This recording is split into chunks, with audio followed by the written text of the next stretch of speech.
FIBA Asia Cup is well underway. The Boomers and Tall Blacks both starting 2-0 and some big games coming tomorrow. We've got to break down both the second games, particularly with the Boomers overnight. They were really fun to watch. Damon Lowry, the three-time gold medalist from the Asia Cup, joins me right now. But D, before we start, I want to give some love early to Tai Wesley, because Guam got their first win overnight as well for history, and the big fella, 21-9-8. I told you the buckets are just born, and that's the way they're going to always be. Jeez, it's fun to see. Yeah, morning, man. First thing I did was check the box scores to see your boy. He almost messed around and got a triple-double. Hey, it is a lot of ex-foreign Americans / got passports for different countries that's putting in some work, as we saw Justin for Philippines the other day. So, yeah, they out there, and they still balling. Had to give him some love because he was a bucket when he was here in the NBL, and he's definitely still a bucket. Let's talk about the Boomers, because overnight ended up winning by 13 over Lebanon. The scoreboard probably doesn't reflect the way that the game played out. It's another win, which is the most important thing. But immediate thoughts when you see about that result? Yeah, I thought it was a rock-solid win. They never looked like losing. And sometimes, pundits, experts, so-called experts, they think a game should be 4 quarters, 40 minutes of absolute domination. That's not how it always works. The game was won in the first half. Set up in the great first quarter, Jaylin Galloway, Xavier Cooks, all of them basically, but those two guys especially. Second quarter, Reyne Smith said, let me do some driving, knocked down like 3 triples. You got a 20-point lead at the half, right?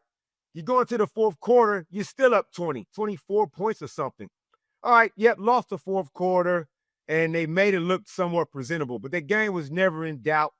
I love the fact that everybody hit the scoreboard. And we move on. Great win.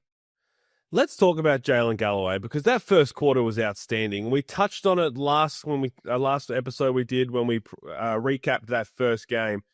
Not only does his 3-ball look great, you mentioned his first step being lethal, but right now it's clear that the mental space that he is in, combined with his body, confidence, all of it packaged up into one, he's set for a massive year. And a lot of people might forget that he's just 23 years old. I know we've seen him in the NBL. We've seen him have the little stint in the NBA. That wasn't his last stint in the NBA. He's going to get another chance for sure. But this is super exciting. Man, Jaylin Galloway is so exciting to watch, man. And he seems older than his 23 years because of the way he carries himself. He's not very expressive, has like a real stern look on his face most times. But his athleticism is not normal, as we've already said. And the one thing that you would say about his game in the past was that he probably wasn't consistent enough from deep. Well, you can't have everything, man. Like, he's only young. You got to have something to develop. But now that he's shooting that 3-ball with confidence, his first step, he's got a nice hesitation dribble out of his left hand. And then once he elevates, forget about it. But don't forget, too, he could be an all-defensive team player. Hopefully we have an all-defensive team this year in the NBL. And Jaylin Galloway could definitely feature in that. We keep adding years to people's age as well. He's only 22. He turns 23 in December. So he's still incredibly young. Talk about a next generation war. But what he could potentially bring to the Kings this year, one, is going to be crucial for them trying to win a championship. But two, he's still so early in his career. So it's great to see him doing on the international stage. One thing that we spoke about after the first game was our ability to really control the glass. And that looked evident. You go through the box score, and unfortunately, outside of Jack McVeigh, every single person ripped down a rebound on the box score. Now, Jack McVeigh had 11 points, 3 of 11 from the floor, not as prolific as the first game. But being a little bigger, being a little more athletic is something that's going to put us in a very, very good position to take out the whole Asia Cup. We should. In the Asia Cup, most countries are smaller, except for those expatriates or those new guys with passports. But yeah, we're going to win the rebounding battle. We should every single time. I like the way that we obviously got Will Magnet, who's a monster, but young Harry Wessels, man, you don't lose anything when he comes onto the floor. Still got the size. He rebounds. Obviously, Jack White, he had 10 boards, and like I said, he might be the best, highest jumpingest dude in Saudi Arabia. And everybody else is kind of pitching in kind of through, collective. Like you said, Jack McVeigh, he ain't going to never probably get you a double-double, but that's all right. That's not what we need him to do. But rebounding is a major factor in a tournament like the Asia Cup. and we should have that covered every game. Yeah, Jack White, phenomenal, as you said. 3 offensive rebounds, 10 rebounds on the game. Just signed in Turkey as well, so a well-deserved big deal for him coming his way. A couple of other individual standouts, and Davo Hickey, we see it. We saw it in the game one, that chase down block when they're up 27. He never gives up. He only knows one way how to play, but he had 6 rebounds, 3 offensive, and 9 assists. I still feel like there's little parts of Davo Hickey's game that he is saying, you know what, this is what I'm focusing on maybe for the next couple of months.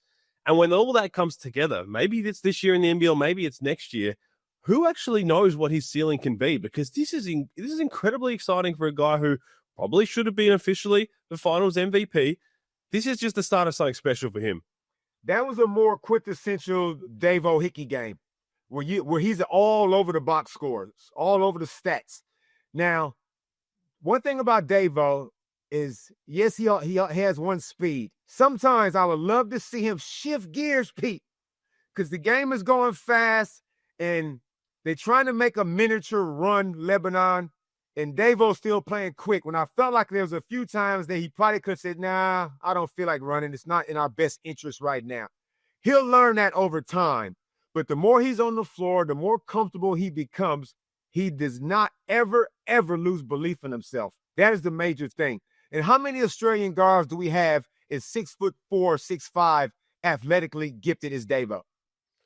It's a very good point. And again, he's set for a massive season again for the Hawks as they try to go back-to-back, but also right now trying to win the gold medal for Australia. You mentioned Reyne Smith knocking down some 3 balls. He had 18 points, 4 of 11 from deep. Going to Cairns this year, an exciting talent who was high on everybody's NBL team's radars, trying to see what's he going to do next. He played for the Denver Nuggets in Summer League, didn't get his opportunity till the last game, but knocked down some shots. That's the Reyne Smith a lot of people expected, and he's going to be very important to this team to try and win gold, be able to spot up and knock down the 3.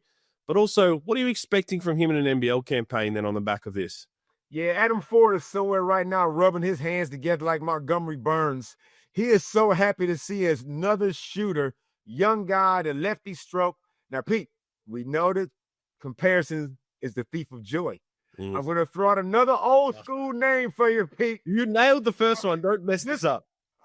I'm maybe 70% confident about this one. But a lefty, streaky guard, not as big, but reminds me of a young Cameron Dickinson. Shout out to Cameron Dicko, who could just come on, man.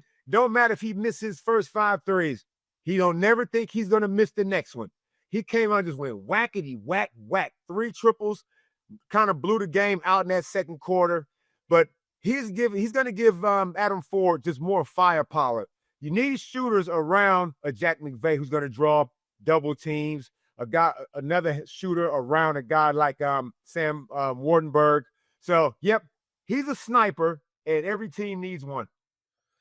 They sure do. And again, it's going to be fascinating to watch. It's very beginning of his professional journey. But the Boomers, they got the job done.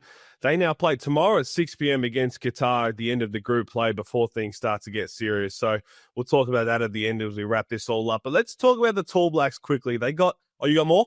Uno momento, por favor. We're talking about Owen Foxwell and Davo Hickey sharing minutes in the backcourt, right? Either one of them could start right now. Capes is starting Foxy, no problem. Foxy was great. No turnovers. Davo had a couple, but you know who probably the best playmaker is on that team? He plays in Sydney. Eric and Josie Cook's son, Xavier. That dude's, the stats wasn't as flat as it felt like. The ites had said, man, Xavier's making every play. Gets a rebound, goes coast to coast. Just when you think he's about to shoot something, he finds a corner shooter and making these passes, man. I'm thinking, his passing is exceptional. And I feel like late even in the game, they let Xavier initiate a lot of offense. That is an extra weapon Capes has up his sleeve. Xavier Cooks might be the most unique player in the NBL every time the season rolls around, because there's not too many guys who can play 1 through 5, can defend 1 through 5, can push the ball like a guard. We know he continues to work on his shot doing all of that, but the athleticism, the length, the ability to be a two-way player on the floor at all times. There's not too many others that can tick all those boxes. So you're right. He's crucial for the international game, which we're seeing right now, and what he's going to do in NBL 26. Great point from you there, Damon Larry. See, I told you, man, you're mid-season 4. This is what I'm come to expect from you. The Tall Blacks, 8-point win over the Philippines. It doesn't matter how you win. It just matters that you get the wins. And it just seems, as I said after game one, they're slowly building. They're slowly getting the momentum.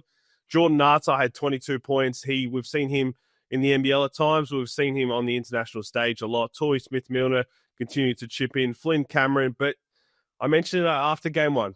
Taylor Britt, 19 points, 7 of 18 from the floor, 8 assists, just 2 turnovers.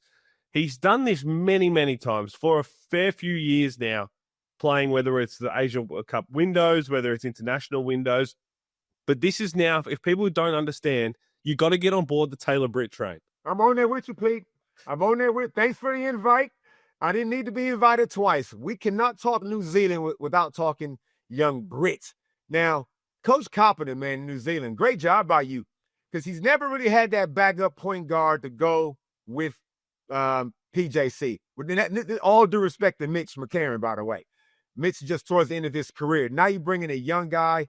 He put those numbers up, Pete, in about 25, 26 minutes of action, man. He's got that youthful enthusiasm, scoring it from all the levels. Very, very big piece. But I did not have the Jordan Natai game. Do we have a FIBA Natai now?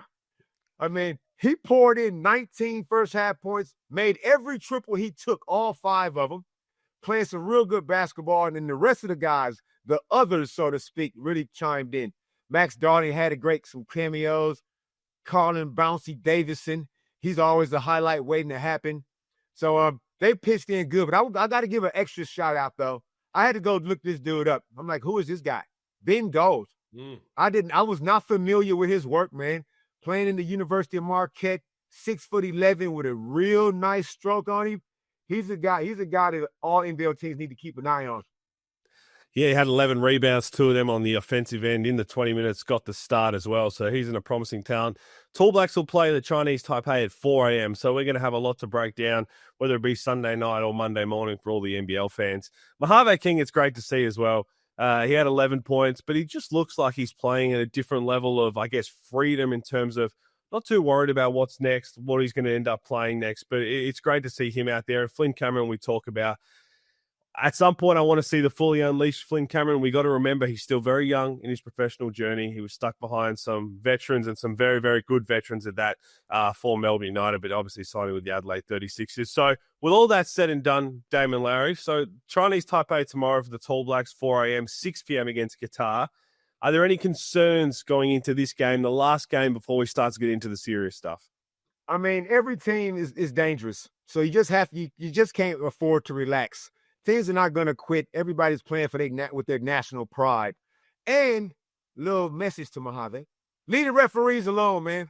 That goes to everybody, man. These Asia Cup referees don't give a damn about what you think is a foul. They're going to err to the side of just letting them play. So just get on with the game. I felt like he got distracted a few times trying to get the whistle. Just ball, man.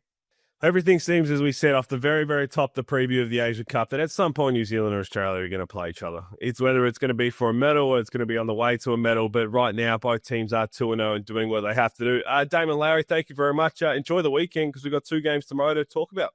Can't wait.